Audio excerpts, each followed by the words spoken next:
Começa agora. Diário Econômico PicPay. Uma análise das principais informações que impactam os mercados, A economia global e do Brasil. Apresentação Marco Caruso. Fala, turma, bom dia. Hoje é quarta, 28 de fevereiro e este é o seu Diário Econômico. A prévia do IPCA no fim ficou mais perto do nosso número. Surpreendeu então para baixo meus colegas de profissão e quem não ouve o diário devidamente. Olhando para os detalhes, naquela busca incessante dos economistas por um veja bem e um depende, as principais métricas que o BC gosta de olhar se deterioraram marginalmente, mesmo com essa surpresa para baixo do headline.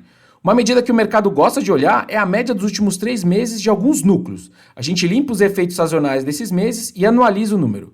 Pois bem, a média dos 5 principais núcleos acelerou para 4%, com serviços indo para 5%, ou seja, se afastando do centro da meta do BC. Então foi o famoso dado bom que é ruim. O lado bom, obviamente, foi surpresa para baixo do número cheio, sendo que tinha gente boa com projeções bem salgadas. O lado ruim é que o desconforto do BC com o qualitativo dessa nossa desinflação vai prosseguir. Eu comentei com vocês ontem que essa dinâmica vai ser importante daqui para frente. O headline, o número cheio do IPCA tende a ser para baixo, mas serviços podem continuar salgados. Daqui a pouco, às 8 da manhã, por exemplo, o GPM deve vir negativo em 0,5%, e isso dá menos 3,7% no acumulado em 12 meses. E aí, isso aí é tudo puxado para baixo pelas commodities no atacado, o que deve começar a aparecer nos alimentos do IPCA para baixo, né? Os ativos brasileiros performaram muito bem ontem, mas eu desconfio que os dados mais fracos na atividade americana e o bom desempenho de várias commodities explica melhor do que o IPCA. Os Estados Unidos, porque dá um pequeno alívio nos juros por lá, e commodities por motivos óbvios.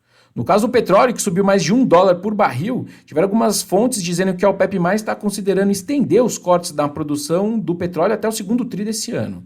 E aí o nosso dólar caiu 1%, a nossa bolsa avançou 1,6% e os juros pré cedeu de 5 a 10 pontos, com a Selic projetada para fechar o ano exatamente nos nossos 9,5% estimados. E aí depois de alguns dias sofrendo perdas, os grandes fundos multimercados brasileiros que estão bem alocados no Kit Brasil, ou seja, apostando favorável nos mercados brasileiros, voltaram a puxar os preços a favor deles. Por falar nos Estados Unidos, hoje sai a segunda estimativa do PIB do quarto tri às 10h30. A expectativa é de mais um crescimento saudável de 3,3% anualizados.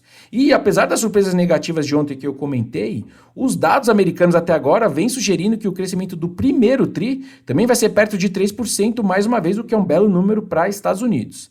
Desde meados de janeiro, na verdade, os dados de atividade têm surpreendido o net positivo por lá, o que explica o juro americano de 10 anos estar em 4,3%, ou seja, subindo, mas com a bolsa colada ainda na máxima histórica. Eu estava dando uma olhada num gráfico da Consensus Forecast, que é uma consultoria que compila projeções de vários analistas de mais de 1.000 variáveis em mais de 100 países, e os Estados Unidos são a única economia do G4 cujas estimativas de PIB desse ano não param de subir, enquanto os demais desenvolvidos pioram na avaliação dessa turma. Essa tendência vem desde julho do ano passado. O crescimento está projetado em quase 2,5% esse ano agora, sendo que lá no meio do ano passado esse mesmo número estava em 0,5%.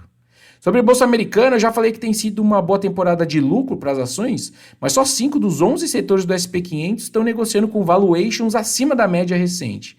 Não é automático, obviamente, mas isso deixa espaço para esse restante do índice se recuperar conforme os lucros seguem saudáveis e surpreendendo para cima. Os resultados do quarto tri, lembrando, mostraram uma melhora generalizada. E setores não tech, como financeiro, indústria e saúde, estão entre os que tiveram maiores revisões altistas nessa última linha do balanço. Então o SP500 pode continuar com uma boa performance sim, na minha visão. Para terminar, 2 notícias interessantes e importantes para o universo cripto. Primeiro, o ETF de Bitcoin da BlackRock, que é uma das maiores gestoras do mundo, teve mais um dia expressivo de negociação, batendo 1,3 bilhão em volume de negociação diário, o que levou a moeda para $57 mil. São 11% de alta na semana e 35% de alta no ano para o Bitcoin. E aí o valor de mercado combinado de todas as criptos saltou para $2 trilhões pela primeira vez em 2 anos.